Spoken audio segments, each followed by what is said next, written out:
You ready for my question? Alright, so here we go.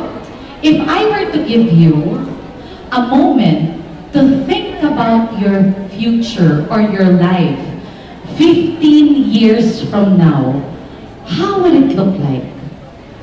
Ano kaya yung itsura ng buhay o ng future na yan? Sige, I'll give you a few seconds to pause and reflect. 15 taon mula ngayon. Ano ang nai-imagine yung buhay? Ito kayang buhay na ito ay natupad na ang profesyon na pinapangarap niyo mula nung maliit na bata pa lang kayo. O kaya ay nakuha na ninyo ang posisyon sa kumpanya na pinakakaasam-asam ninyo. O di kaya naman na itayo na ninyo yung business na ngayon, pinaplano ng pamilya nyo, but 15 years from now, ito ay malaki ng kabuhayan para sa pamilya nyo.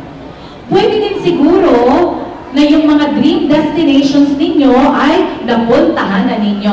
Do you have a dream destination? Wow! Ano yan? Sa Pilipinas ba yan or abroad? Abroad? Saan yan? Sa Asia? America,